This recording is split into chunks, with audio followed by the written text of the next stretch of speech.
What happened in the 1 hour leading up to Jawar Mohammed and Bakele Garba's arrest? Jawar and Bakele left home to accompany Haj Alu Hundesa's body to Ambo. They joined the convoy and continued accompanying the crowd. In the OMN video, you can hear Jawar Fat Ufaniru, Jawar and them are here.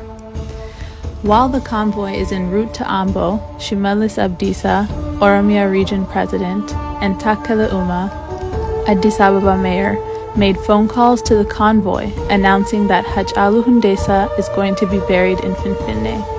They wanted all, including Jawar, to return to the Oromo Cultural Center in Lagahar. Haj Alu Hundesa's body was temporarily held in the Oromo Cultural Center. At this point, I had the chance to talk to Haj Alu's friend who was at the center. He confirmed that Shimalis and Takele made the decision to return to Addis Ababa. Jawar and Bakele with their security details, 8 of them, and several cars carrying Redwan and Yusuf, Jawar's friends, arrived at the center, honestly believing, maybe surprised, that the government decided to bury Haj Alu Hundesa in Finfinne.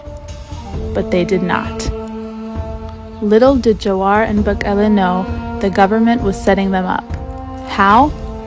Jawar et al. Were told to enter the center from behind, not the public entrance gate, with a VIP access and attend the service. So they did. They thought the service was going to be done at the center. As soon as they entered the gate, they were told to get out of the car. Jawar's security details were told to disarm themselves. Jawar, as the principal of security details, told them to comply with the government police order. They all disarmed themselves without any hesitation. At this point, Oromia police was ordered to make an arrest of Jawar and everyone in his convoy, all of them about 35 in total.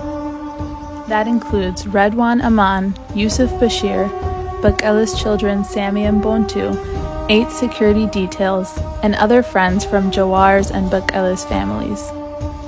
Oromia police didn't want to arrest Jawar because they didn't see any crime that Jawar, Bakele, and their friends were committing. They had only come for the funeral service of their friend, a prominent Oromo singer who was gunned down a week after he spoke on the media network that Jawar founded, OMN.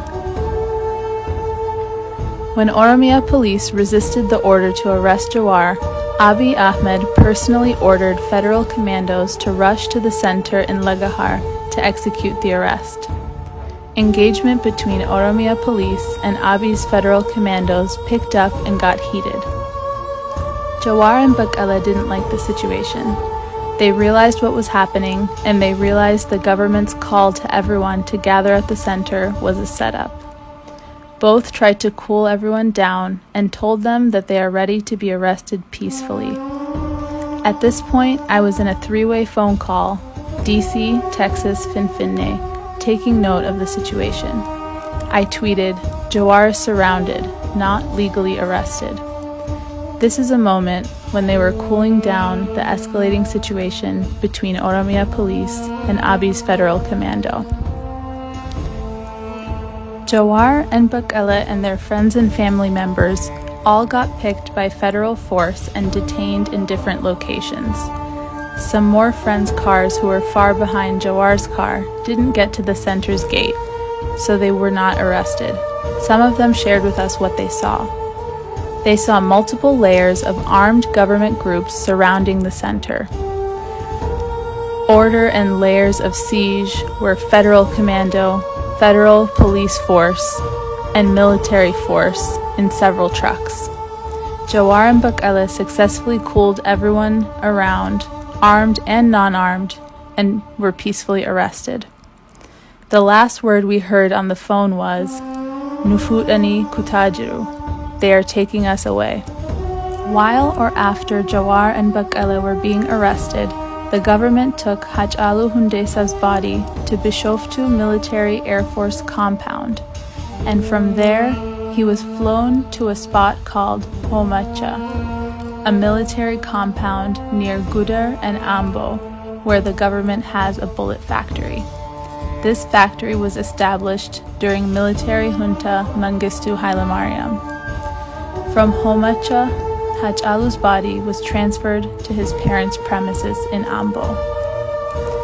And that is how Shimallis and Takkale, under the commandment of Abi, turned Hachalu Hundesa's funeral service into cheap drama of getting Jawar and Baqqala.